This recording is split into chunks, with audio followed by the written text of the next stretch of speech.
It's lovely to see familiar faces, familiar names. We're so delighted that we're reconvening together with our task force and CLC members.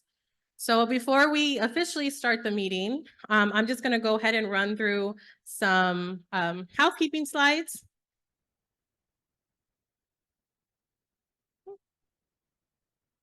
Perfect. And so I'll go through some Zoom protocols, some protocols de Zoom in English and Spanish, so everyone can just get settled and know how to participate. So if you need additional interpretation services in person, we have interpreters here in the room.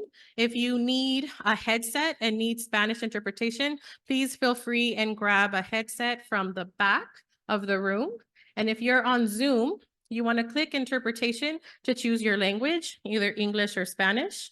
To hear the interpreted language only, click mute original audio, which is optional. We really want you to change your Zoom screen name if you're a member of the task force CLC, or if you're a member of the public. So you can go ahead and do that by clicking on the participants button and then renaming with your name, your jurisdiction, what organization you represent, and if you're a task force or CLC member, a member of the public.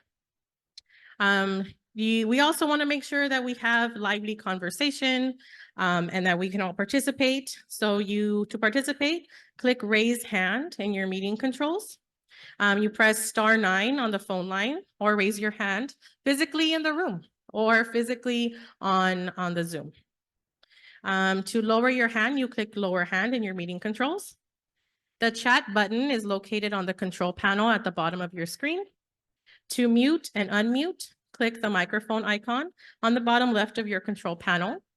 To start and stop your video, click the camera icon at the bottom left of your control panel. And if you need technology and interpretation support, you call the helpline at 323-719-7247. Ahora voy a leerlo en español. Haga clic en interpretación para elegir su idioma. Puedes elegir inglés o español. Para escuchar solo el idioma interpretado, haga clic en Mute Original Audio o silenciar audio original, y eso es opcional. Por favor, cambien su nombre de pantalla de Zoom para incluir su nombre y su función. Si eres un miembro del comité consultivo, de CLC o miembro de público. También haga clic en Raise Hand o levantar la mano para participar durante esta reunión. En los controles de la reunión, presione *9 en la línea telefónica o levante la mano físicamente si estás aquí en Bateman Hall. Para bajar la mano, haga clic en Lower Hand o bajar la mano en los controles de la reunión. El botón de chat se encuentra en el panel de control en la parte inferior de la pantalla. Para silenciar o cancelar el silencio, haga clic en el icono de micrófono en la parte inferior a la izquierda de su panel de control. Para iniciar y detener su video, haga clic en el icono de la cámara en la parte inferior izquierda en su panel de control. Si necesitas ayuda con la tecnología o interpretación de español, llama al número 323-719-7247.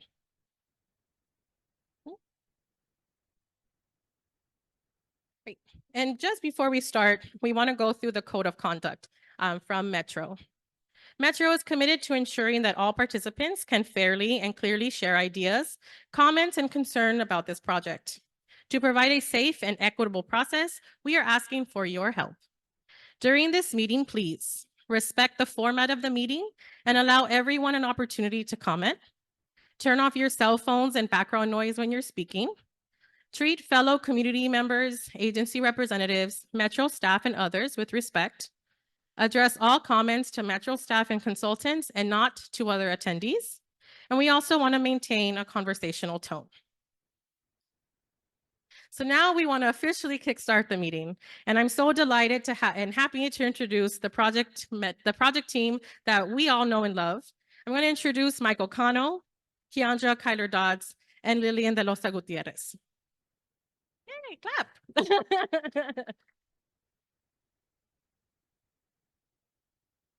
Thank you. Thank you very much. Appreciate it. As I'm joined by my team members here, we'll introduce members of our team and some new members that are going to be helping us deliver this important plan. Just to make some opening comments for Metro, we recognize that, the challenges that we all came together to try to address with the work we did through transportation, through investment, through understanding our communities and the needs and how they're interconnected, those still exist.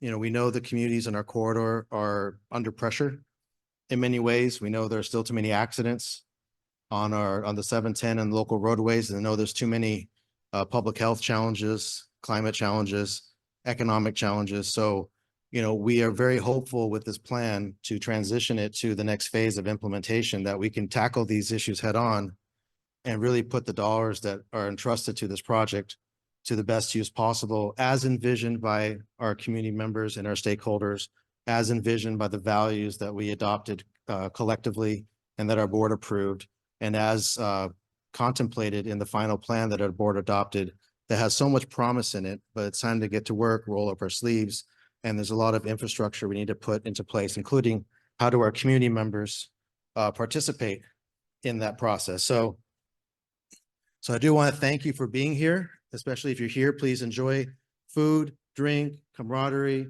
community building. If you're not able to join us and on Zoom, we miss you, and hopefully we'll see you again soon. And as we go forward, it's going to take a lot of people at Metro, a lot of consultants, a lot of help, a lot of meetings, partnerships, communities, CLC members, or whatever the subsequent body will be, the task force members, or the subsequent body will be, the opportunity to continue working with you and create partnerships. We have so many projects and things. We have an ambitious plan, and we're going to have to really pull everyone together at Metro, our resources across the board, to make that happen. So, with us today, we have the key members of our project team on the screen. You'll see Keandra Kyler Dodds, our Executive Officer for Equity and Race, and Lillian De Losa Gutierrez, our Executive Officer and the Head on Communications and Community Relations. They got that right? Community Relations now. Yeah, okay. We also have a new member of our team, Alan Pai, who actually comes to us with some great experience, including from the FTA, to help us advance this program. Jessica Medina, where are you at? There she is, our Senior Director for Equity and Race. Lorena Sanchez, who's our Manager in Community Relations. Akiko Yamagami, she's been doing a great job, not just as a Senior Manager with Goods Moon, but also helping us move this project forward. Patrick Chandler, and the Media Relations Manager, and I see Mark Deerking as well, and Aaron Hakopian, who's working with us. So any other Metro members I missed here? Okay, well, as you can see, we're going to be relying on these people as well as some other people across Metro to help us deliver this plan, because it is multimodal, it is comprehensive, and it is meaningful in every facet to deliver as part of this plan. So with that, I'm going to turn it over, I think, to Amber.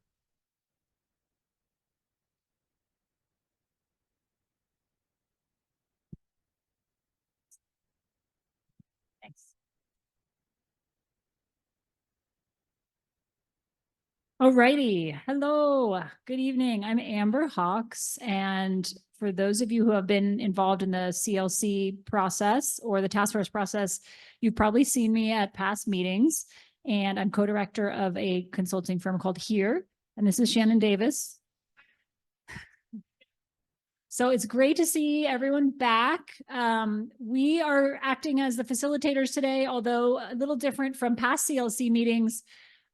You'll be hearing from a lot of different voices today, but we will help guide you through this process. Okay, click.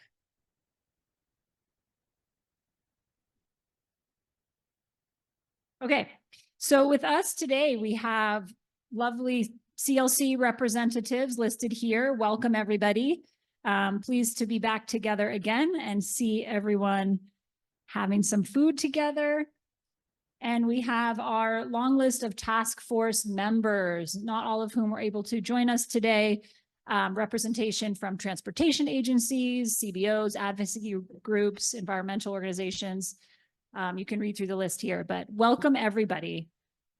We're not going to be doing roll call today, but just to kind of remind you who we are, who's in the room.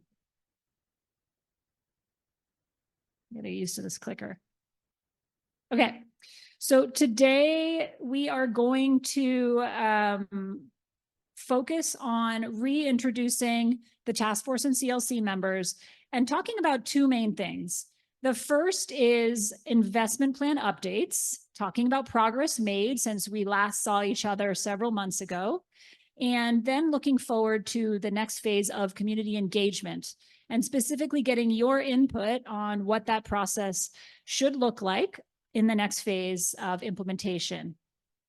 We'll have some time to talk in groups together. Let me invite Lorena up and talk about some rights, basic rights and protections. Thank you, Amber. Buenas tardes. Good evening, everyone. My name is Lorena Sanchez. Again, I'm with Community Relations. I'm new to this project team. I'm not new to the southeast, to this area. Lived and worked and play here in the corridor communities. And so I am excited to be here and supporting our community efforts here.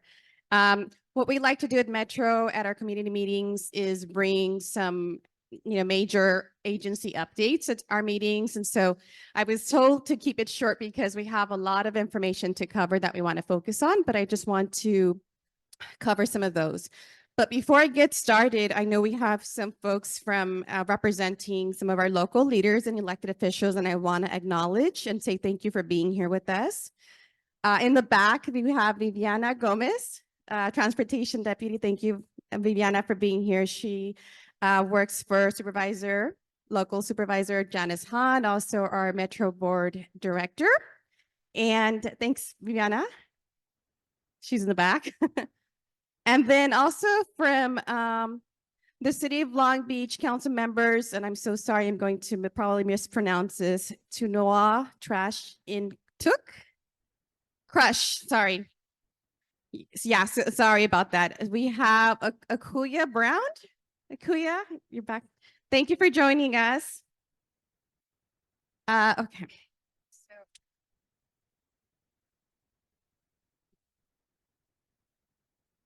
So we want to say thank you for your flexibility.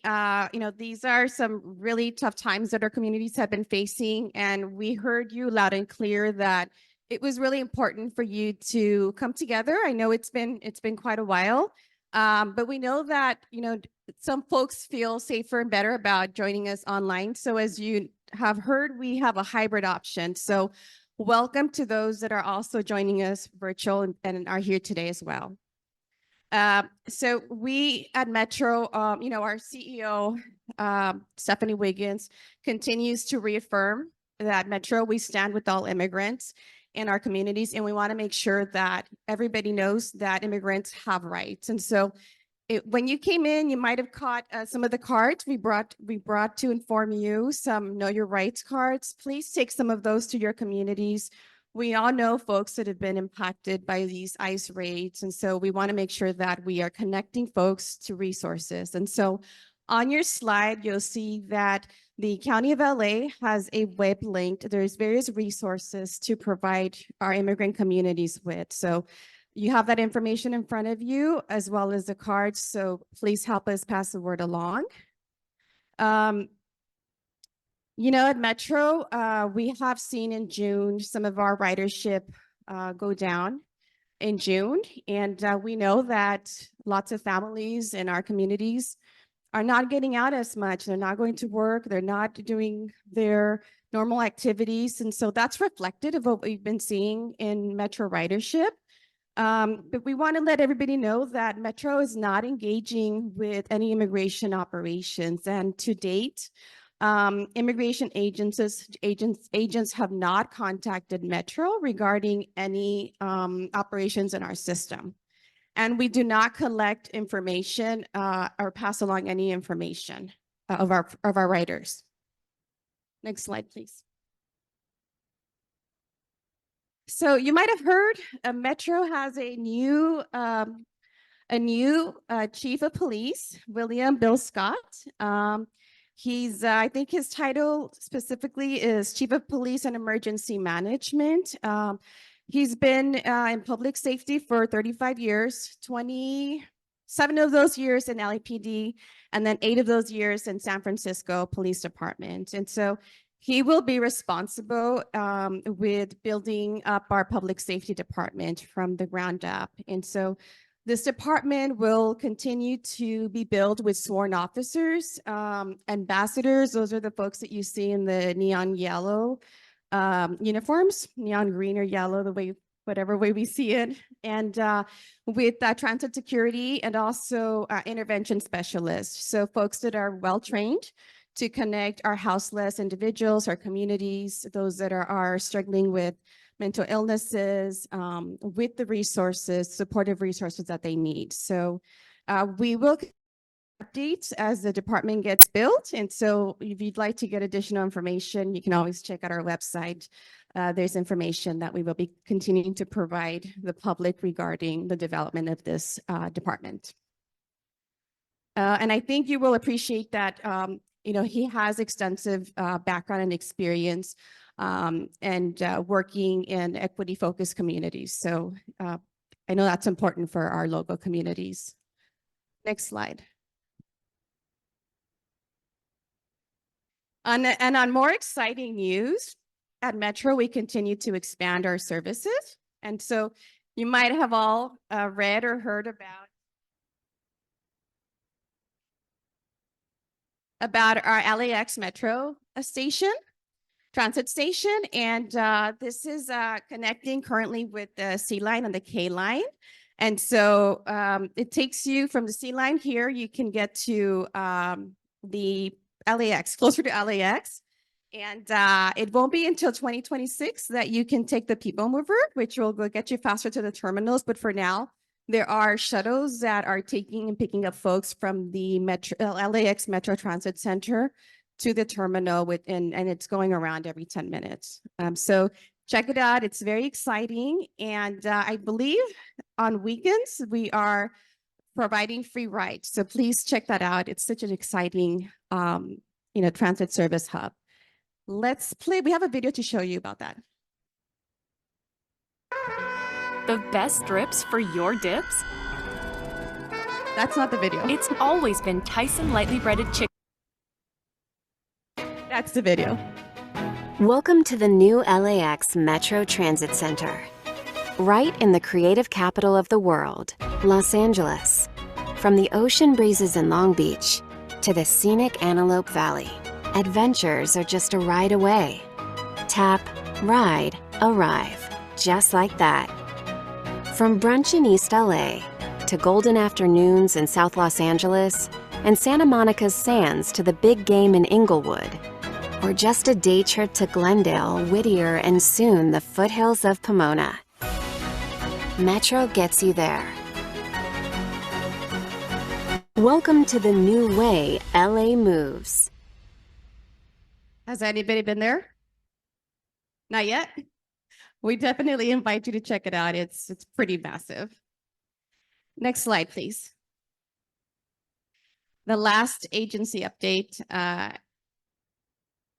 want to talk about is our LIFE program, Low Income Fare is Easy program. And if you have not heard about this program, we hope that you will help us spread the word. It's a transit assistance initiative that provides even more affordable fares and options and discounts. And so once you enroll, if you qualify for it, you automatically get free fare. And so please help us get the word out. We did bring brochures. We brought brochures regarding also the LAX Metro Transit Center, the LIFE program. And so you can read more about this information. And I'm going to stick around after the meeting. So if you have any more questions, happy to talk to you about those different updates. And next slide, please. And if you'd like to stay on top of other major Metro updates, including those that are within the gateway cities, we do highly encourage you to sign up to receive our weekly community newsletter. And so here's a QR code, and it's really easy to sign up. You add your name, your email, and we will be, with your permission, emailing you every Friday, exciting Metro updates, project updates, information regarding community meetings in this area. So thank you. That's it for project updates for now. I'm going to turn it over to Michael again. Thank you, Lorena. Thank you. Well, we're going to get started with our program, but I did want to just share a couple brief thoughts in terms of the dedication of this meeting. You know, this plan is has been shaped very much by community members, especially those that have fought for many years trying to get equity, justice, improvements, public safety, public health. And one of the people that's fought alongside the longest is Jesse Marquez. And I think many of you know him through various public forums. He's very active, not just within the community, but also advocating for the community at the state level with different forums, different opportunities to engage with the industry, regulators and the such. The Coalition for a Safe Environment, you know, was his organization. And unfortunately, he's in a coma. He was hit in by a car in an accident in January. And, you know, we're very, very sorry to hear that. And we definitely want to dedicate this meeting to him and also think of his family. His son, Alex Marquez, along with Ricardo Polido, are continuing the work with the Coalition for a Safe Environment.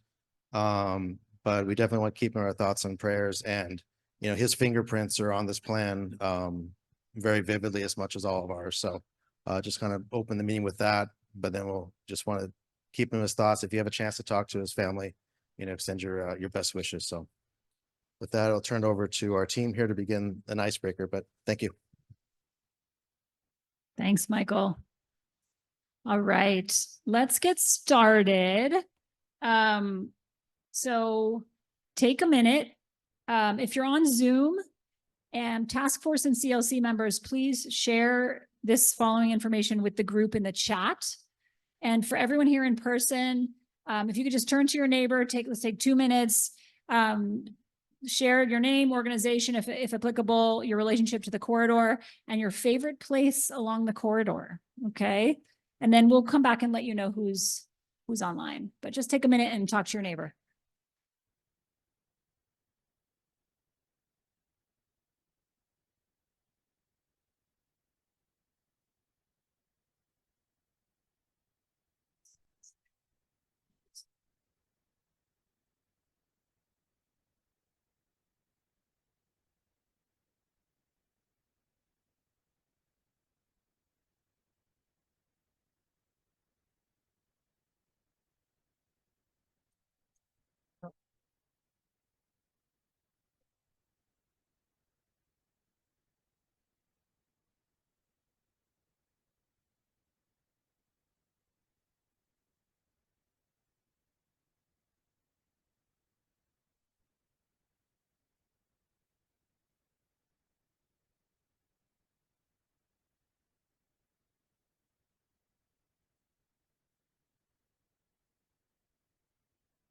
Okay.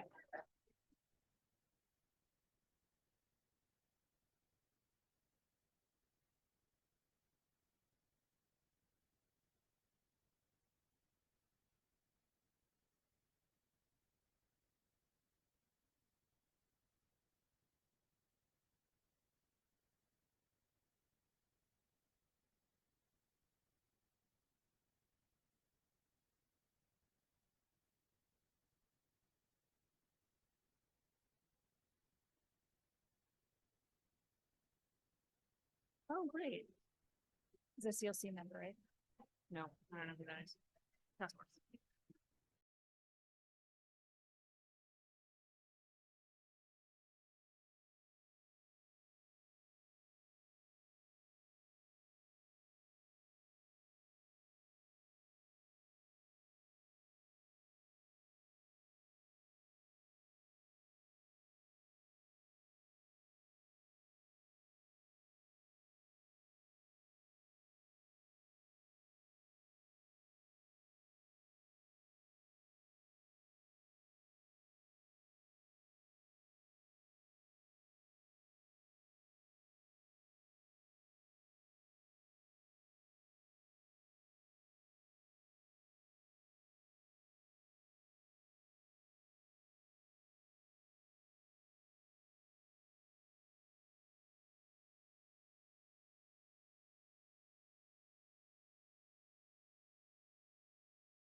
Back together.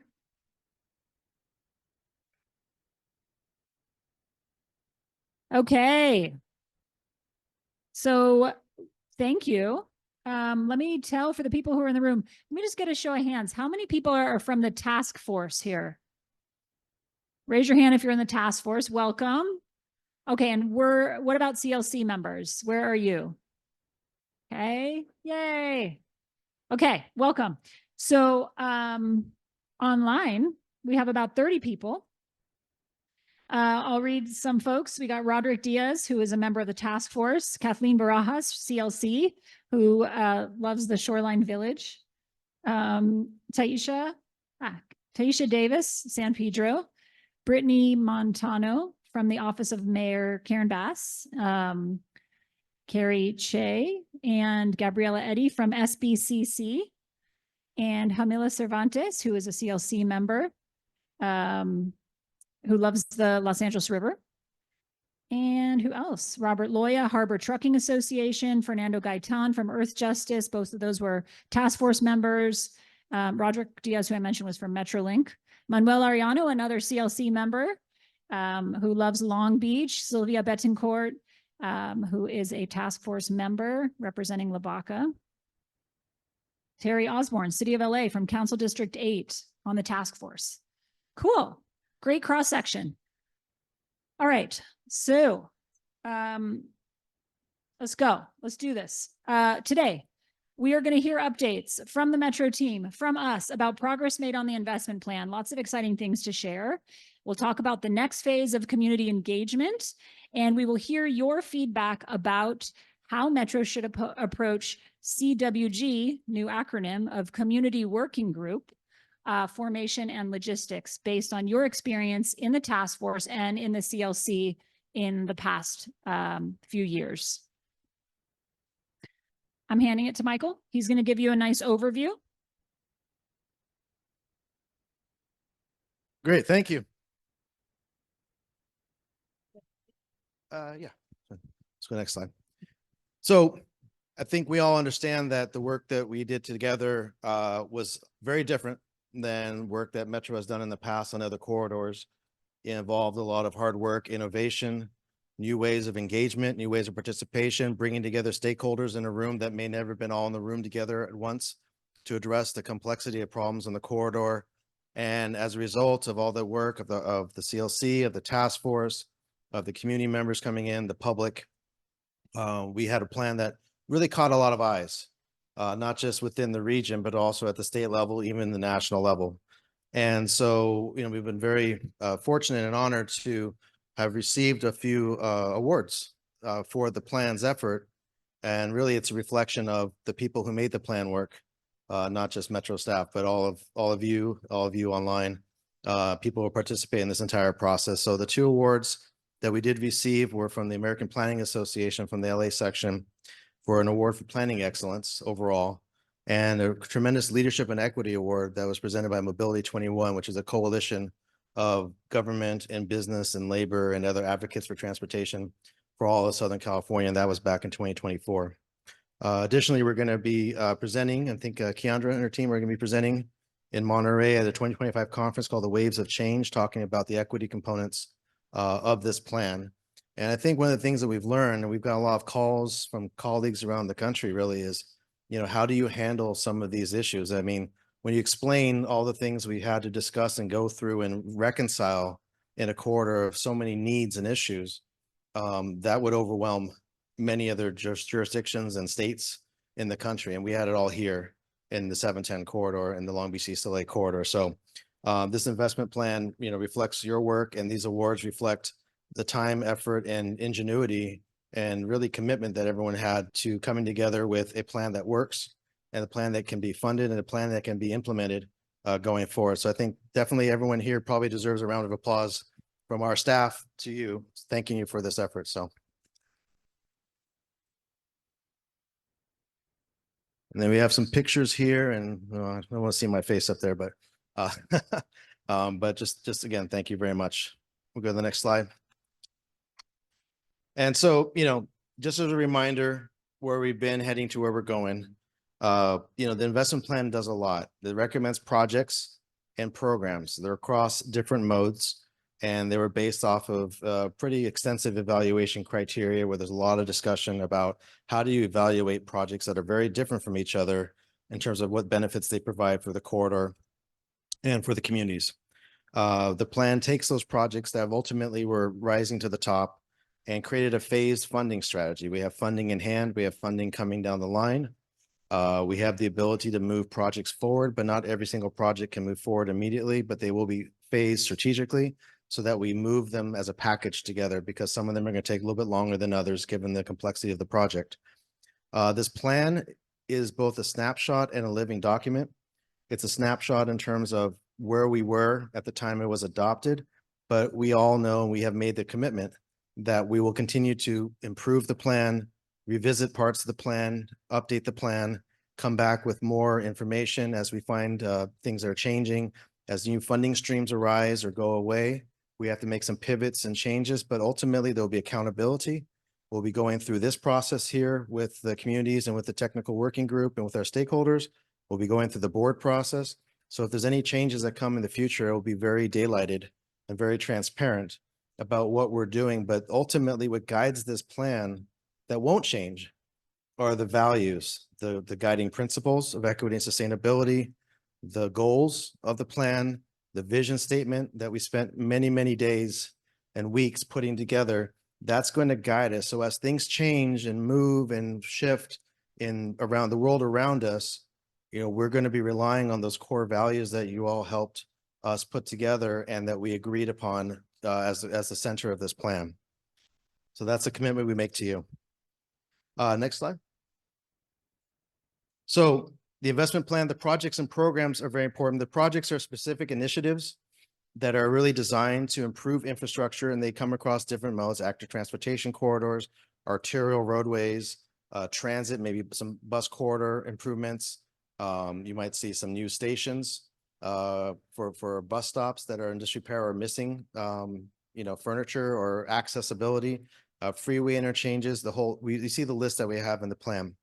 But we also have programs, the community programs in particular, where there are things that are ongoing efforts that we need to help deliver and present as an investment for not just Metro, but for the entire region into this corridor on things that improve your quality of life, improve the connection between transportation to the outcomes we want, whether it's in public health, job creation, air quality, housing stabilization, land use. Metro can't do that by itself. We're going to be relying on our local cities, relying on the county, relying on our community-based organizations, our air quality partners, our healthcare partners, other kinds of leadership. There's a lot of leadership in LA County that is really designed to address a lot of the challenges that go beyond what Metro can do within its jurisdiction. But our commitment has been, as a leader in the area with a board that encompasses all 5 county supervisors, the mayor of Los Angeles, and all the cities, in particular the gateway cities, is that we will try to bring in talent and responsibility and accountability and funding from our partners around the area to invest in the corridor in these kinds of programs in ways that Metro may not be able to with the funding sources that we have, so that we don't just leave those, for others to pick up, that we are actively helping guide people to those investments.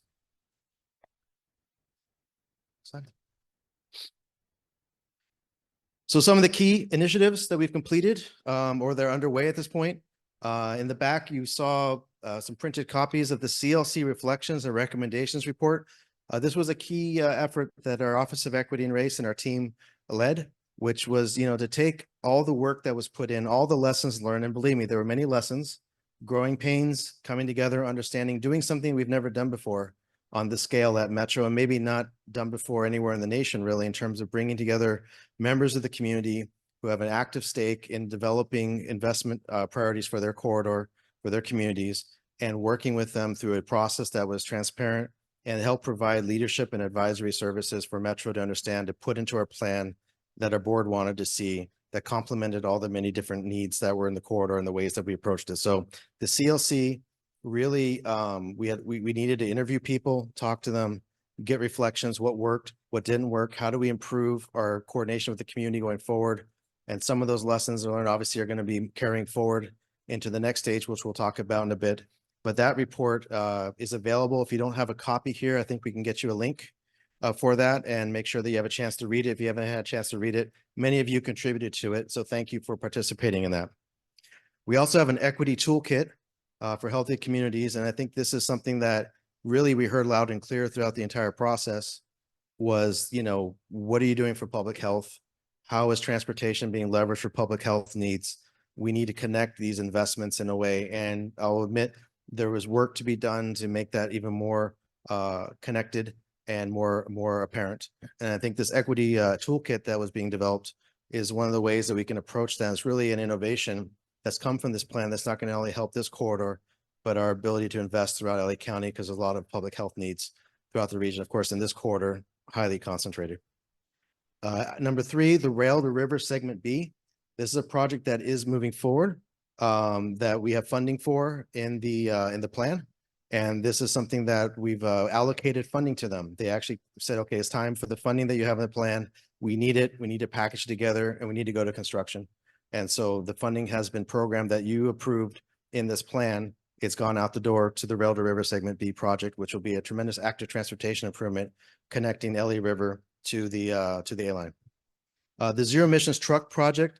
This is an area that really is near and dear to many of us about how do you take the trucks that operate within the 710 corridor and go from diesel and all the impacts from that to zero emission and be able to just really make a dent in some of the big impacts of public health in the corridor.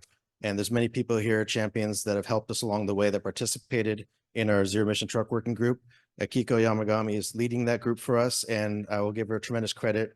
She authored a few grant applications that we submitted for state consideration at the CTC, and they awarded about $38 million. I want to say, Akiko, head nod. Yeah, $3 million we put in, and we got back $38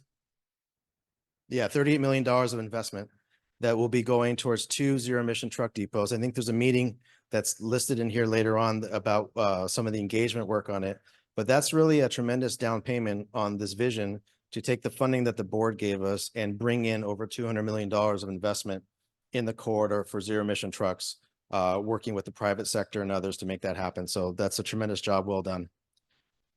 We've been working with LA County as a partner on their community programs, developing the framework for how we're going to approach them and how we can envision the different partnerships and agencies in the region that we need to talk to, and mapping out those strategies that will be able to carry into the launch of the community programs, along with the launch of the implementation phase of this project in 2026.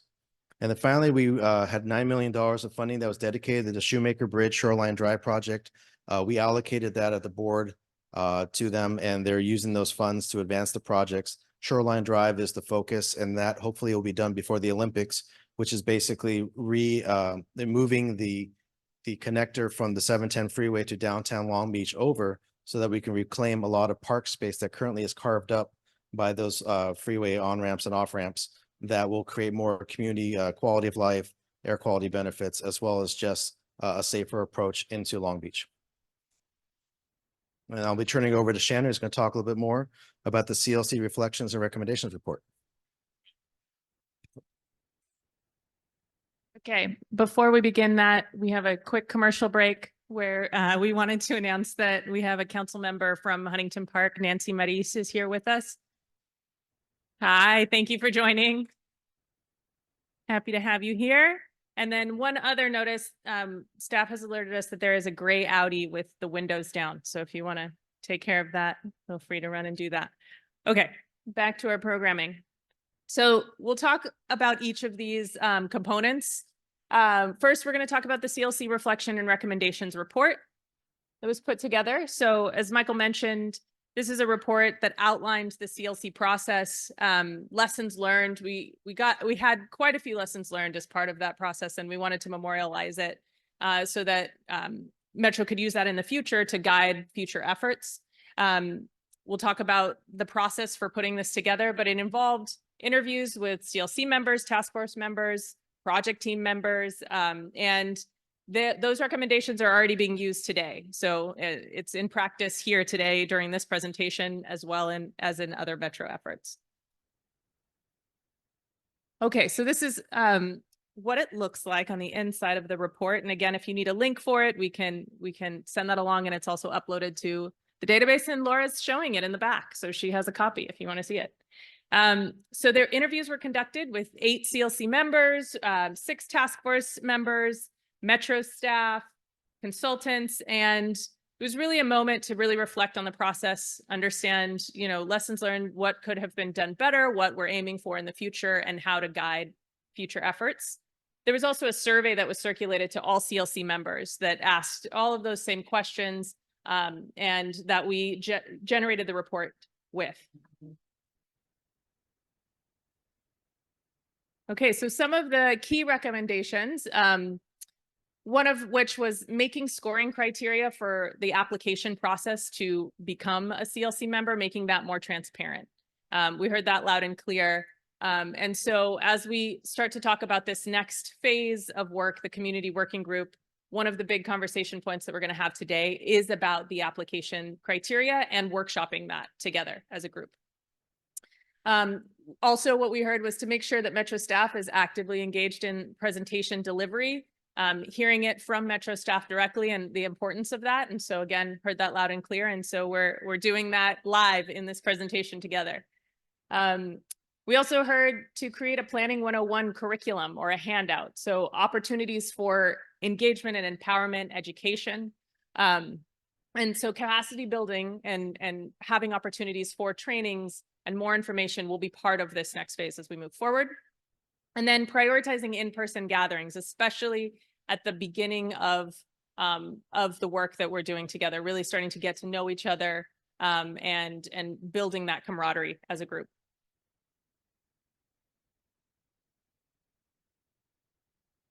In the report as well, there are several templates. So from a logistics perspective, it's really helpful, especially for Metro, who has done this work, to then have templates that they can use for future efforts that help jumpstart future projects. So we don't have to build from the ground up each time. So building upon successes and lessons learned.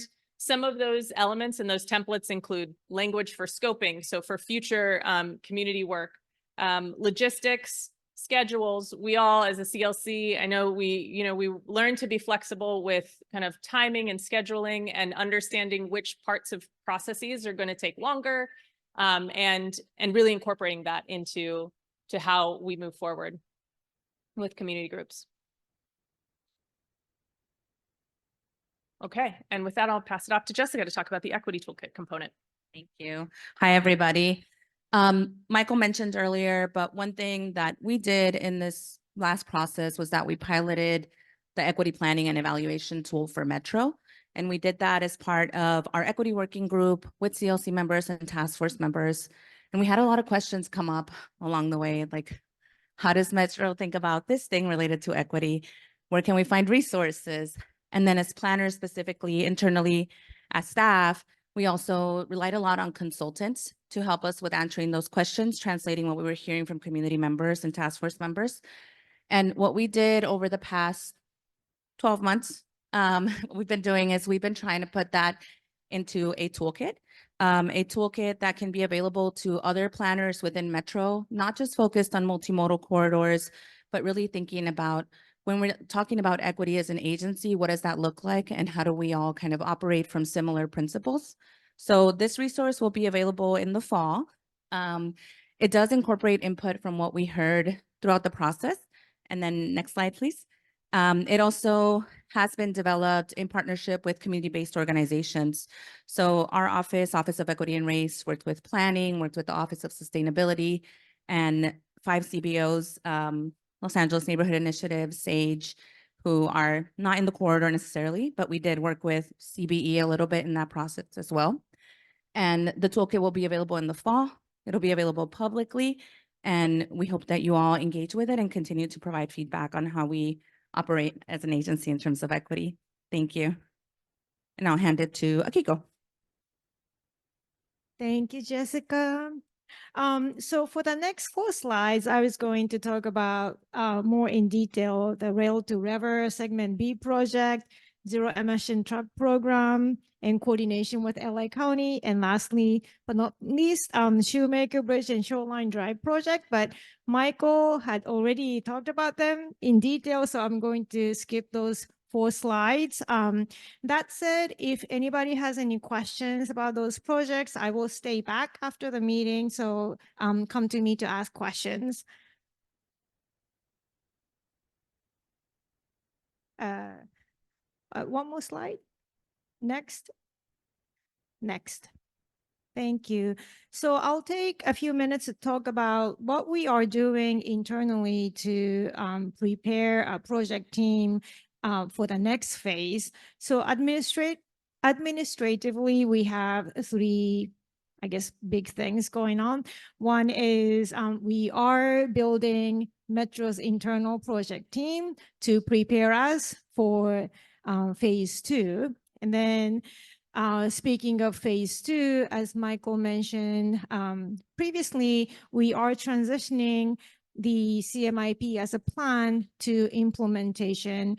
And as we move forward in implementing the projects, we recognize there will be 2 distinct efforts. One is focused on technical work, and the other is focused on continued engagement with the communities. Next.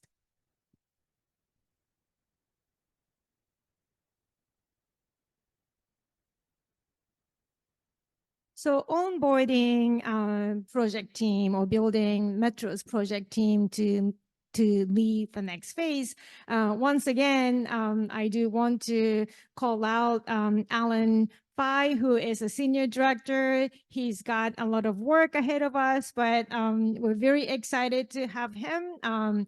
He's got lots of experience managing complex transportation projects, and not just transportation projects, but multimodal transportation projects.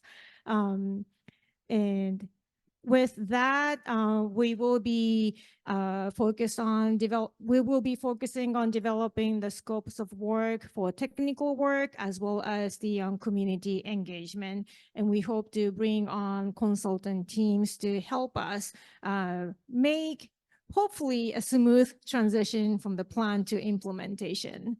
Next. In terms of next phase, we are thinking, even though the plan investment will go for 20 years, 30 years, we're going to take smaller bites at a time. And we're thinking maybe focus on the next 4 to 5 years and design what we can accomplish to move the projects forward. Next. And as I said, we are carrying forward the spirit or the value of community engagement from the previous phase. We are committed to engaging and hopefully making the community engagement more meaningful so that the plan will actually start bringing the benefits that lead to the well-being of the communities through the next phase. Next. With that, we do want to touch on some updates on what's happening with the federal government or the current administration. And I'm going to pass the mic to Mike. Pass the mic to Mike. Let's go. All right. No, this is, we've got a lot of questions about what is the impact of all the craziness going on in DC, particularly on the funding side. How does it impact the plan? Is the plan still viable? Are we able to still do things with the plan? And I think one of the things that we put a lot of thought and intention in this plan to make it multi-year and really not dependent on federal funding as much as the fact that it's anchored in local funding with the measure. And there's a lot of great state programs that are funded year after year that provide funding, like Akiko mentioned, that we just got funding from, that will be involved in supplementing and leveraging those local dollars. We are going to be positioning projects strategically to take advantage of whatever programs are being highlighted, what eligibility criteria are being presented as projects, as funding programs come forward at the federal level. But what we're finding is that there's not a lot changing yet. In DC, It's very hard to create brand new programs or to change things. If you hear the term continuing resolution, get to know it, because every time there's a stalemate in terms of what do we do with funding and projects and programs, continuing resolution means we'll just kick the can down the road for another year, keep it funded, and then things move forward as intended. You'll hear some things that are very dramatic about types of investments. We've had some impacts here locally about some of the programs that we've depended on for federal funding that we got awards for at smaller amounts, but ultimately our plan is resilient. It is meant to be strategic, and it's meant to allow us to navigate changes at the state level, federal level, to be able to find the best opportunities to bring in funding when it's appropriate to do so, and then come back for funding for other projects when their time comes in the following administration or another cycle. So we have a lot of feelers out, a lot of analysis going on. But the key here is that, you know, our projects are infrastructure projects, they're quality of life projects, they're reconnecting communities projects, they're air quality projects, they're job creation projects. They do a lot of things. And just because one day certain terms may be in or out of vogue with the administration, doesn't mean the project's quality and worthiness goes along with it, because the projects that we picked, because they're so high in value and they rose to the top in the evaluation, they do so many things. And that's one of the reasons why we had that stringent evaluation process, is that we want to make sure they're highly competitive for funding, no matter what, not just one funding program, but multiple funding programs. And I think you're seeing positive things happening, like supporting supply chains, ports, rail infrastructure, resilience projects, things that are going to be supporting some of the projects that we have. We also have different kinds of criteria that we're looking at in terms of adding to our work. So when we go forward with consultants to bring them in, we're going to make sure that we're able to include the evaluation of those projects with different kinds of criteria so that we can adapt and be competitive for different kinds of grants, as well as continue to look for new funding sources. What we had in the plan is what was our best knowledge at that time. There are always new funding sources. There's new opportunities for partnership. And we want to make sure that as projects come forward, that there's different ways of looking at new funding coming in to leverage the funding that we have in hand. One of the examples I'll point out, at some point in the road, you have the 105 Express Lanes project that we're implementing, that's starting from the 405 and eventually will come all the way to the 605. Well, when that project comes through the 710 corridor, the Long Beach East LA corridor, there's funding that is being generated by that corridor. That funding could then help to provide funding for some of our projects, especially on the community program side, active transportation side, and other kinds of interchange improvements that are within the catchment area of a couple miles off the 105. So thinking ahead, those are some ideas we're looking at to make sure that we are very aggressive in finding funding and very aggressive in capturing funding that's available, given whatever the criteria are for the programs as they change year over year. So with that, I'll hand it over. Okay, thank you. So now we'll have a moment just to break and see if you have any questions or comments on the information presented so far. And we'll start with Task Force and CLC. We'll start in the room. So if you are in the room, please raise your hand and you can stand to the mic, or a mic will be brought to you. If you are we walking to the mic? Mic will be brought to you. Awesome. If you are online, you can raise your hand, or you can write your comment into the chat and we'll grab that.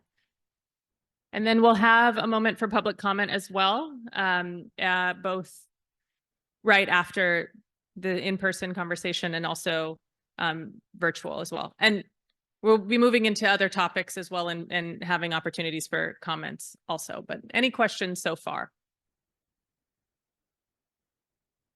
And please let us know your name and if you're representing the task force or the CLC.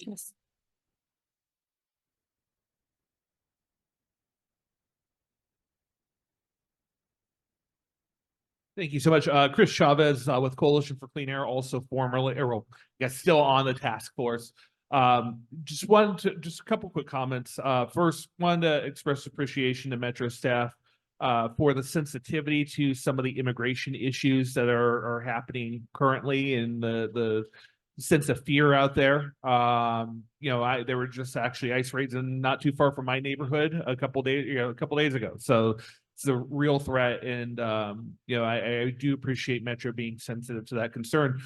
The other thing I wanted to point out also is just, again, also express my appreciation for Metro for continuing to focus in and make sure that conversations about public health and community impacts and air pollution are not sort of sidelined. I know right now is a very easy time to sideline those concerns and conversations, especially when we're talking about potential federal funding issues. I know a lot of agencies, a lot of local elected officials are under pressure to sideline some of those issues, but keeping those at the forefront. And why we're here is ultimately the reason why we're here is because of what EPA back a few years ago said that the expansion project wouldn't meet the Clean Air Act standard. So the entire reason why we're here is public health. I appreciate Metro continuing to keep that front and center.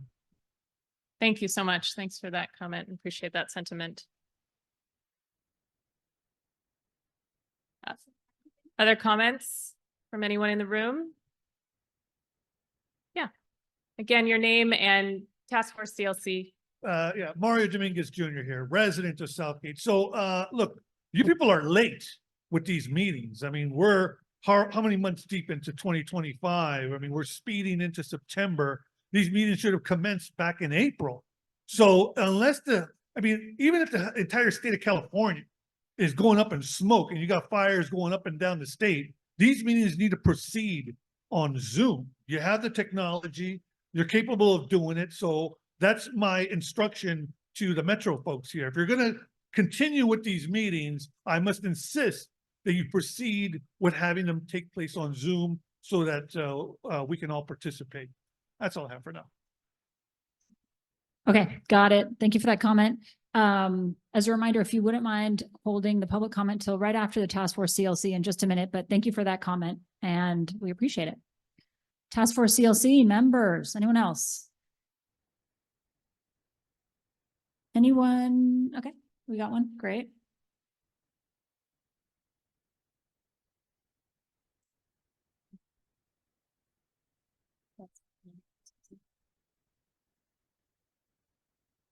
Okay. No? Okay. Okay.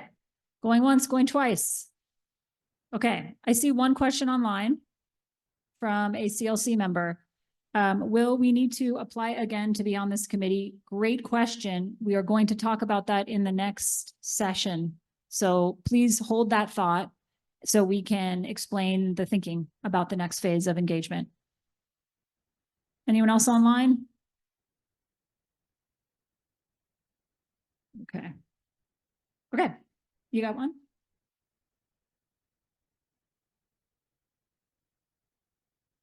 Okay, public comment, we good? All right, any public comments, either in the room or online, raise your hand or pop your note in the chat. Further public comment. And just a reminder, we also have comment cards. So if a member of the public doesn't necessarily feel comfortable coming up to the microphone here in the room, we also have comment cards that you can fill out and then they can be read by our facilitators.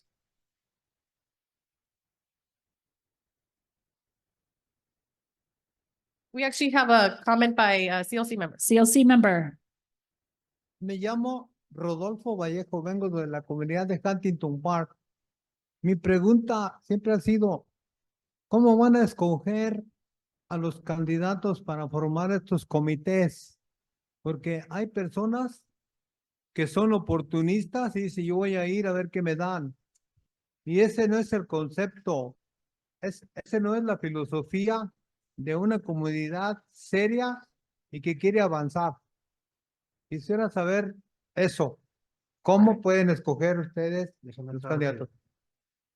I want to know how you're going to choose the members of these committees, because some people just go there because they want to get something out of it. But I want to know how it's going to be to choose these people. Wonderful question. And hi, nice to see you. We, in this next item that we're going to be talking about, we're going to get very detailed about how folks can apply and how they will be selected. And then the main conversation that we'll have together as a discussion is whether or not the criteria, the draft criteria, is what you think it should be. And if there should be changes to it or other things that we should consider. So we'll have probably in our discussion, we'll have a whole 20 minutes to talk about that, and we'll present the draft idea for it right after this. So thank you. It's a great question.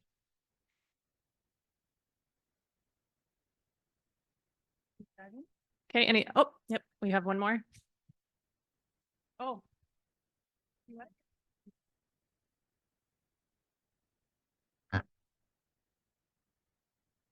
Nomás le pido que haga una oración a la vez y luego va a traducir, ¿ok?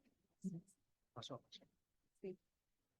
Hola, buenas tardes. Mi nombre es María Reyes y yo soy un CLC y estoy encantada de comenzar otra vez esto y estoy viendo por la información que he tenido. Perdón. Hello, my name is Maria Reyes. I am member of the CLC, and I'm very pleased to see this beginning again. Y estoy viendo que Metro quiere introducir a más personas de la comunidad y estoy encantada porque espero que Metro, como siempre, se ha enfocado en las necesidades de la comunidad y la salud pública. And I'm pleased to see that Metro wants to include more people from the community. And I like this a lot because Metro always have been very conscious about the health of the community and the involvement of the community. Sé que es muy importante todo lo que es la movilidad, el transporte, pero también quiero que se tome muy en cuenta lo que es la salud pública, porque nosotros trabajamos muy duro. Bueno, yo en lo personal, a veces leer tantos documentos y venir a las juntas, y quiero que se haga un seguimiento serio y real, porque es la necesidad, la salud pública. Gracias. I know that Metro has always been doing a good job with the mobility and all that, but it's very important that they focus on public health because we work very hard and I'm always reading all the documents and working and all that. And it's very, very important to focus on public health too. Thank you. And it's a pleasure to work with you. Thank you. Thank you so much, Maria. Thank you for that. Yes. And we will talk to, when we talk about this next phase of work with the community working group, the different types of programs and projects that the working group will provide input for and to. So it's great. Thank you. We have another comment here. Yeah, again, yeah, Mario Dominguez Jr., resident of Southgate. So I got a two-parter here. So, you know, we've got this orange-skinned bastard in DC that wants to defund government. So my recommendation to the Metro folks is, you know, wait out the asshole. You know, just wait until he's going to be gone by 2028. Push and do as much as you can with what is out there. But then when, you know, once he's out, then just go. Hopefully we'll get some big grants out there, the federal grants that you guys can go after. Now, there's a gentleman, a very special gentleman that isn't here, and I'm sad that he isn't, Robert Kalix. This man is very important and special to me because because of him and Michael Cano, they were able to get two major infrastructure projects that would be a tremendous benefit, not just to my city, but to the surrounding cities around Southgate. So my question is, you know, because I'm going to follow, of course, Michael Cano's lead, but when am I going to be able to advocate and push for these two big projects I want to see get prioritized by the Metro Board of Directors? Plus, 3 bike path projects are on this list of 200 projects for this corridor mobility investment plan. If you give me some indication as to when I can actually push to have a couple of these projects prioritized, I'd like to know. Thank you. Michael, would you like to share anything about timing? What are the projects that you're particularly interested in? Selleridge Park and the what connector? Southern Avenue connector. Okay, so yeah, timing for the actual projects themselves and when they're going to move forward. Those projects, along with the other ones, are going to be at the technical working group level. So that's where we're going to roll them in. And that's where we have to determine how much work needs to be done on them, what the prioritization is, how we can move them forward, and make sure that we have everything aligned with the board. So once we have the technical working group starting and going, that's where those kinds of deliberations will happen. We'll get community feedback and input, how we make sure the project meets the specs and meets the needs of the corridor. And so everything that's in the plan there will be moving into that discussions period. So I mean, look for that in 2026 and we'll be starting it. Thank you. Thanks, Michael. Yes, it's not too far. It's only a few months. Okay, final comments. Any more comments from the public? I don't see any hands raised online. I don't see any comments in the chat. I think we are good to move on. Let's dive into what several of these questions have been talking about, which is the next phase of community engagement. Keandra.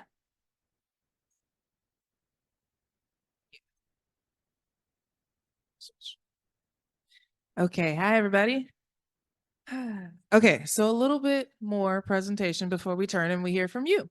Okay, so we're moving into phase 2 of engagement. You've heard us talk a lot about how the first phase of this work was really about the strategic planning, right? As a task force and a CLC, we worked with you to come up with the vision, the goals, the principles. Then we identified those initial investments, programs, community programs, including technical advisory program for smaller cities. And now we're moving into implementation, moving forward with all of that work and making sure it all aligns with our vision, our goals, and our principles, right? And so we have 3 sort of ways that we're doing that, right? So 1, we're going to have technical working groups that are really focused on the projects and moving them forward. As Michael mentioned, really getting into the weeds of what is needed for those projects, what are the requirements, what's the prioritization, how do we move those forward, right? And then we will have broader public meetings. And this is to make sure everyone in the corridor and anyone interested has the opportunity to stay updated and understand the process, engage, provide feedback, different things like that. And then perhaps most importantly, for today's conversation, we will also have a community working group. So we will no longer have the task force or the CLC, but instead we will have this group, and we'll talk a little bit more about that in a second. Okay. That's next. Next slide. Okay, so what are the technical working groups? So these are really going to be a space for different subject matter expertise, folks with different subject matter expertise related to the different modal programs. And so there's 2 modal working groups. There's one that will include transit, active transportation, arterial roadway, complete street, and micromobility projects and programs. And so we will have folks that are experts in this field of work for these types of projects, including the jurisdictions where the projects will, who oversee where the projects will be located, right? And so this is the space where they will do all of that I just shared. And then the second working group will be focused on the I-710 Mosaic / freeway safety programs, the interchange improvement, and then goods movement. So 2 different modal groups. And then lastly, we will also have community program working groups. Now, the community working group, which I'll talk about in a second, but they will be really key at helping us prioritize, because if you all recall, there are 15 different projects under these 3 categories. So it's a lot to cover all at once. So instead, we're hoping to prioritize and work through each of those 15 one by one and kind of figure out what's the priority, what we can move forward with first, and create a process for that. Importantly, I want to note that there are going to be some topics that overlap with the different working groups, and that's okay. We will have different ways of sharing information across those groups. You can also participate in multiple groups. Now, these groups will be informal. They will be based on the agenda and the topics that are covered for that particular meeting, and we'll invite different folks that have different expertise. These won't be a formal group. This won't be like a formal advisory body like the task force and the CLC were. Members of the community working group, which again, we'll get into more detail in a bit, but they'll be able to participate, but there won't be compensation for these bodies, for these technical bodies. And then lastly, actually, I think that was it for that one. Okay, next slide. Okay, and then of course, the public meetings. One second, and then I'll ask. Okay, so of course, the public meetings, they'll start to be held this year after this meeting to inform people more broadly about first, the formation of the community working group, and then gather input about the application and selection process, and then encourage people to apply. And then we will also continue to have public meetings at key milestones through this process. We want to make sure the community is constantly up to date and informed about what's happening in the corridor. So we will have these periodic meetings where we provide those updates, people get a chance to ask questions and whatnot. And all of this is really focused more at the high level as far as like programmatic updates and things like that. But there will be a point where some of the projects, as they move into implementation, the engagement will shift to the city as they are working on their specific projects. And so there'll be different spaces for engagement, but through this process, these are the three main ways. And I'm actually going to turn it over to Amber to talk about the community working group. And I know, Phyllis, you had a question, did you?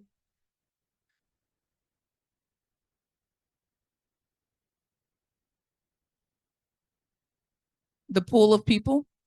That's a great question. So actually, I don't know, where's Michael? Where? So the question is, where is the pool of people coming from to support the modal working groups? And so that'll include a variety of folks, some of which will actually come from the task force. We know we have a variety of folks that are experts in this area of these different types of projects. Some will come from the cities. We also anticipate some CLC members might participate as well, but I think the majority will be from those two areas. And I feel like I'm missing something, but I don't know where Michael is. Let me finish the answer to that question when he gets back. All right, I'll turn it over to Amber. Oh, yes. Okay, let's talk about the CWG. Okay, you'll notice a new acronym, right? The Community Working Group is made up of community members who will do the following three things: advise Metro in the next phase of the project, the ongoing phase now, which is the implementation phase. Ensure that the project is aligned with the vision and goals that we all worked so hard together to set, and prioritize community program topics for Metro to focus on. The CWG is designed to continue the community-focused approach that we established in the first phase, now moving it into the implementation phase. As we transition into this phase, it is very important to have a fast clip of progress as we move forward.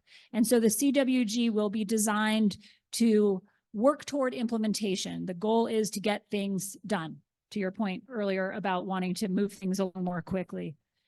Let me give you an example. The CWG may, for instance, review the community programs and make recommendations on topic areas for Metro to focus on in the first and second years. So the goals of the CWG are to create a forum for engagement, help Metro to take the pulse of the community, and provide feedback on implementation plan decisions and progress. Right now, we are thinking that the CWG will have 30 community members. This is informed by the CLC, which had about 30 members. It was a manageable size where we could all discuss. Everyone had the opportunity to talk, and it was productive. The CWG will be an advisory, non-voting body. This does represent a significant change, and it is very important for you to know that Metro is committed to ensuring community involvement in the process going forward. The feedback from the CWG will be used by Metro to inform its approach to delivering this project. There will be a charter, just like there was for the CLC and the task force. CWG members would commit to a 2-year term. There would be compensation as per the compensation policy. And to your question earlier, the CWG members can participate in and are welcome to participate in working groups, which may be more technical in nature and kind of wonky, but and sometimes would cover similar things, but would be welcome in both bodies. Okay. So the draft FAQ was shared via email and is also available online. This should give you the answers beyond what we're talking about today. And hopefully we have copies in the back as well. So you can peek at those. This is a draft document. So we're talking today about your thoughts about how to structure the CWG, what would make it effective, the evaluation criteria. So we will fold your feedback into that, and that would then be reflected in the future charter and the frequently asked questions document as well. Okay, so everything is a work in progress. It's a big draft on top of that one.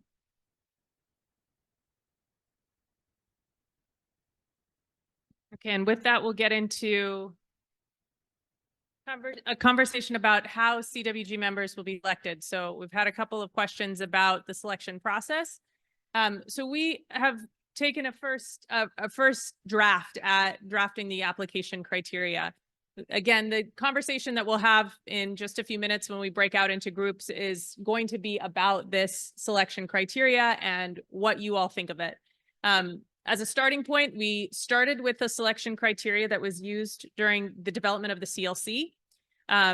We also heard during the recommendations and reflections report the request for that application process to be more transparent, to be something that you all are a part of, and also to be very clear when somebody is applying how their application will be scored and who will then be selected. So some of the draft criteria are listed here and the point system that would be accounted for with each application. So just to read this through together, it would be required that someone in the CWG lives within the study area. So that would be, again, this was similar to the CLC, that we had representation from actual residents who are living and experiencing and know the corridor and the study area very well. Someone that works in the study area could get a point for that as well. So we would ask that identifying question in the application process. Another point for being active in community engagement. We'll have, in the past, in the CLC application, we had kind of an open-ended question about describe your experience just working with your community. And it doesn't have to be a long answer. It's just to show that you have experience kind of working in a similar setting. Potentially lives in a highly impacted area. This was highly impacted in the CLC formation originally meant that it was an area that's characterized by a significant population that lives near the ports, the intermodal yards, or the freeway itself. So within a certain radius around the freeway. So there would be a maximum of 2 points for that criteria. So if you live near the freeway and then also happen to live near an intermodal yard, you could potentially get 2 points for that. Again, this is all for conversation today, but that was part of the CLC application process previously. We also added a new criteria represents the disability community. So that was something that we heard in the reflections report. Under the age of 25 and over the age of 64. So either or, we heard the need again for representation of youth, of seniors in the CLC group. So make sure that we have cross representation. And there was a question, I think, in the chat earlier from Kathleen about CLC members and if CLC members would need to reapply. And the idea here is that this is a new body that's forming. So yes, we encourage you if you want to be a part of the CWG and you were a former CLC member, we encourage you to apply. But yes, you would need to reapply for this, for membership in this group.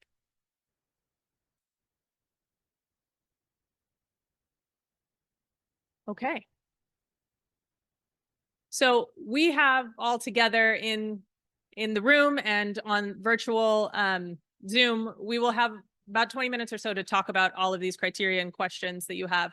We do want to break before we get into those deeper conversations for any public comment about that particular topic and as we move forward into the CWG. But again, we'll get into the details at our groups. Any initial comments or questions from the public? I have a mic. How are you going to break a tie? And it's probably going to be a lot of people who end up with 3 or 4 points, and you're going to have to make decisions about who gets in and who doesn't. It's a very good question. So let me see here. We can, let me go back. We can talk about that as a group and ideas for that. In the past, for the CLC application process, some of them were, because we asked about where you reside and location, we looked also specifically at folks who did live closer to some of these highly impacted areas. And so sometimes when there was a tie, it kind of came down to seeing exactly kind of where someone is residing. That helped us inform, even higher impact and selection there. But we're open to any other suggestions that you have about tiebreakers. I'll just add, for the CLC, we also had requirements that we have representation in every city, and then / jurisdiction for the unincorporated areas, and then some that were more highly impacted, like I think East LA, Long Beach, Linwood, and I'm forgetting another one, had multiple seats, up to 3. So that also helped to be able to determine who to pick if it came down to the jurisdiction that they were from. Other questions, comments from the public? Mario, 1 sec. How do you apply? So would you like to? Okay. So the application is not yet live. We're still working through the criteria today. So once that is set in the early fall, then that application will be made public. We're going to disseminate it. We have several meetings that we'll talk about that are coming up that are going to be moments of touch points for us to talk to community members, both in person, digitally. Not quite yet, but very soon.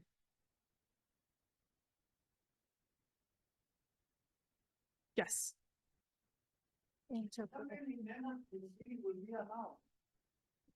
Okay, how many members per city will be allowed is the question. And so we have here representation then from at least one spot for each jurisdiction or neighborhood. And then to Keandra's point, as we were just saying, the potential that we had for the CLC was that in some of the more highly impacted communities, potential for additional seats there. If that, and I recognize that that's not listed here. And so if that is something that is critical and important to you all, we want to make sure that we're also listing it in the criteria as well. Yes. Yeah, because I belong to a couple of groups, and they're highly qualified people, honest, because I know it for a long time. I can highly will recommend them. But because like I mentioned it, we looking for the best members of our communities and productive and attendees. No, just attendee for 30 or 5 minutes per meeting. I can see in the past. Some lady made the comment that they shouldn't get reimbursement for that. I don't know. That is not my situation, but I just say a general comment. Thank you. 2 things that I'll say to respond to that. Please have them apply, the folks that you do know. And that is really the goal, I think, as a part of this selection criteria, is making sure that those who are selected are really providing regular and meaningful input at each of the meetings moving forward. So part of that gets into, tell us about your experience in active community engagement in the past and understanding, everyone's backgrounds around participating in this kind of a setting. So that is our hope too, that we have participation in that way as well. Thank you, Consider Level.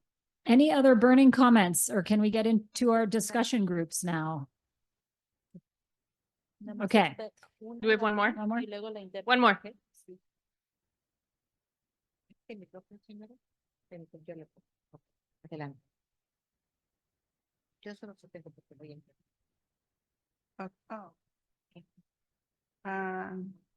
Mi pregunta es, como CLC tenemos que aplicar otra vez y como dije al principio, me encanta la oportunidad que van a tener otras personas para...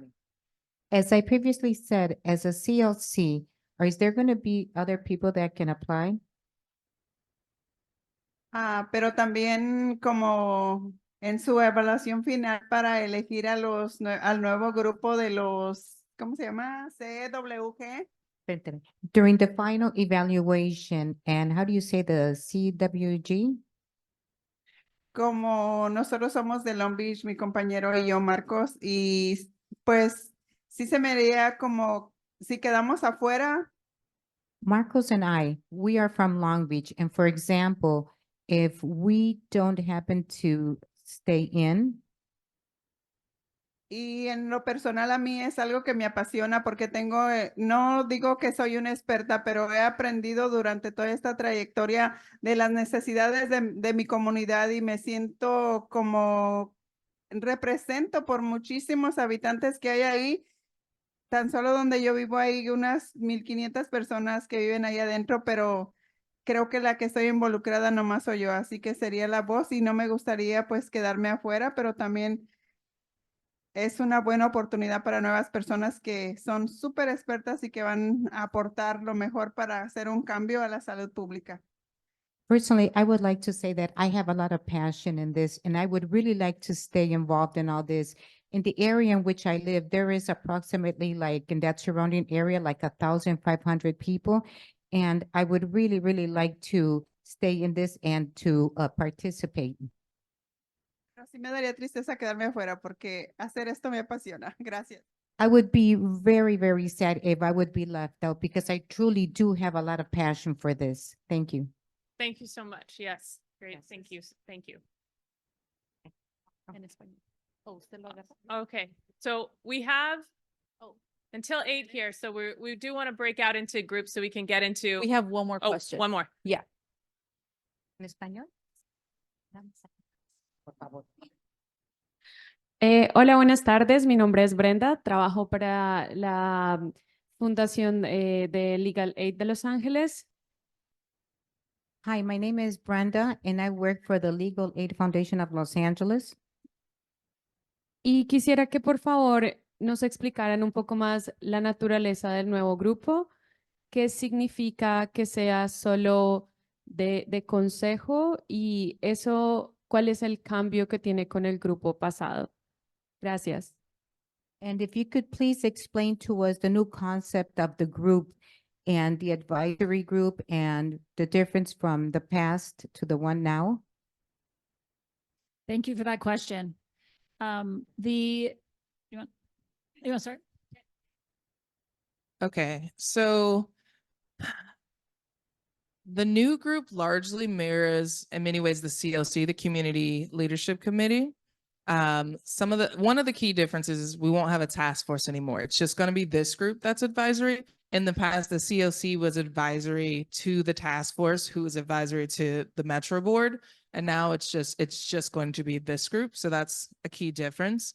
As far as, well, the other key difference is in what they're doing, right? We're focusing on really implementing, as opposed to in the past, it was, helping to develop everything from the vision to the goals, to the principles, to the key projects and programs and things that are in the plan. Now it's really the focus is on how do we move forward with implementation? How do we prioritize? How do we set up any sort of requirements or recommendations that make sure the vision, the goals, and all of that is truly realized through the implementation. So those are some of the key differences, but some of the key similarities, we still really want to make sure those perspectives from the diverse community that lives within the corridor are represented, and that they're very much, have a chance to ask questions, give recommendations, give their experience, and help us think through implementation as we go forward. I would really like to get into our groups. We're running out of time. So if just a quick final thing, because we want to hear from everybody who isn't getting a chance to have a comment. So let's take one more and then we're going to do 10 minutes in our groups. Thanks. I just want to make sure I understood what I just heard. So the CLC, the task force, they're going away, just the community working group. Are there no other stakeholders that will be represented in this process any longer? There's still the technical working groups. So those are very much part of this bigger process, right? So there's CWG, which is the formal body. The technical working groups are as needed experts, jurisdictions, partners, different folks that help with different projects as we're moving forward. But And they- Michael, I don't know if you want to speak to this one a little bit more. And then we will have public meetings also, which is another way to engage. So there will be multiple ways for members of the public more broadly and partners that help us with these programs and projects to participate. Can you take some time to describe how the technical working groups are in this process? Yeah. Michael, you want to speak to this one? The question is, how are the technical working groups involved in this process? Well, the technical working groups, so all the projects and the modes are going to be going through the technical working groups where we're going to be talking about, you know, the project design, the jurisdictions, land use, implementation, scopes, all the things that make the project move forward. How do you get best value out of it? What are the metrics we should do? What elements should be included in it to make sure that they're meeting whatever the objectives are, safety, you know, performance, et cetera. So the technical working groups are going to be, will comprise stakeholders on the task force, local jurisdictions, and other partners that will be able to help us to take the projects we have, especially the ones that need some development, and help us develop those projects so they meet and are consistent with the goals of the plan, and also are designed in a way that are able to achieve whatever the metrics are. So if you're talking about a freeway interchange project or active transportation project or a bus stop or, you know, a zero emission truck project, basically that's where we're going to have those conversations to make sure we have the best input going to our consultants and to our teams to design the best possible project. That's open. I mean, Give us feedback. honestly, we want people to feel they can participate freely and openly. It's not going to be like a rostered voting body. Obviously, as we engage in projects that are touching different jurisdictions, we're going to want those jurisdictions to participate. That's why I said task force members who are more regional or more corridor wide in terms of their stakeholder constituency participate. So it's really trying to bring the best people together to help us make the best projects. So it's open. Okay, guys, let's talk in our tables. Give us the feedback. You have a facilitator. We have 10 minutes. Please let everyone at your table speak so that we can hear from everybody. All right. And if you have comments online, please share those with your group. You'll be facilitated online as well. Hello, everyone. So as we move into our roundtable facilitations, we do need to have a little bit of movement. So we have 3 English breakout room round tables here in the room.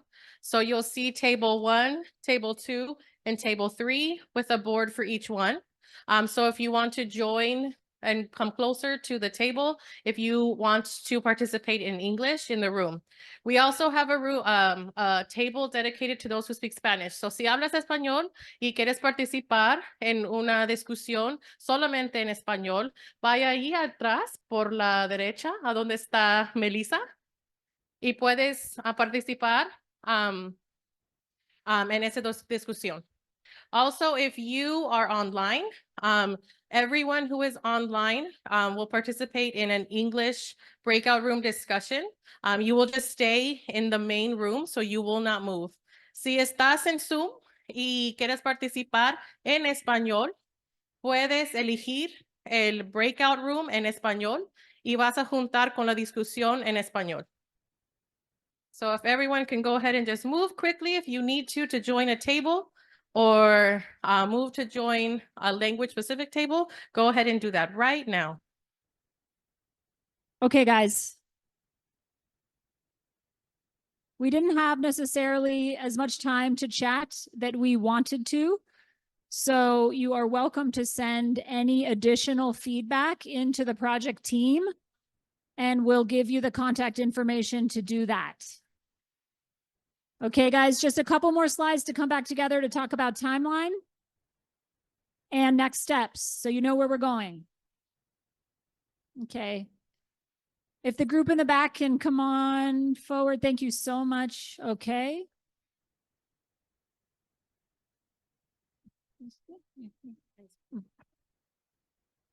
All right, as everyone is settling back together, we're here in what month is this? August. And next month, we will be updating and informing the public You can see that along the way, board status reports will be generated.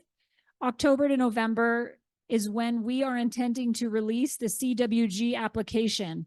So your feedback can be taken these next few months so that we can integrate it into our approach to the CWG. So we encourage you to continue thinking creatively about how to approach this in the next phase and to send us your feedback. And then the CWG would kick off in the beginning of 2026. So again, application would be live October and November of this year. So we are meeting today. We're gathering feedback. We are going to be accepting feedback until, Friday, September 12th. We will be also hosting a zero emission truck community meeting, actually 2 of them. And we will be finalizing preparation and host the first public meeting, which will focus on several, basically the same content that we've gone over today. We'll bring it over there. So while you are, welcome to attend the meeting, it will be very similar to today. So if you didn't get your feedback heard or you want to say your points again, you can come to that meeting. And then we'll be launching the application, okay? Yep. Here are the dates for the upcoming meetings. So please join us for the Zero Emission Truck Community Meeting in person, Monday, August 25th at Compton College. We will have a virtual, to the request that was made earlier, a virtual session for Zero Emission Truck to learn about that program and some exciting updates on Tuesday, September 9th. And you can register here to join.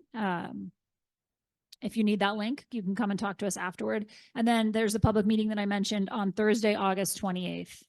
So these are the next sessions that are available for you to let your voices be heard. That's it for today. Thank you so much for your time. Thanks for staying a little bit over. We're going to synthesize all this feedback into a summary, and we will be hearing from the public in the next setting. And please reach out to us if you think of something over the next couple of weeks. We look forward to hearing from you. Thanks, everybody. Did you want to say some final? Thank you, Amber. On behalf of Metro, I just want to thank everybody for being here. We hope that you found this very important to be here. We hope that you will go out to the community and please share about our upcoming meetings. We have extra flyers. Please grab some of those. Who best to talk about the importance of the work and, going into implementation, but a lot of you folks that, have been more in the weeds. So we will follow up with an email, and we will also share our digital toolkits so that if you'd like to share via your email network, you guys can easily do that, or on your social media.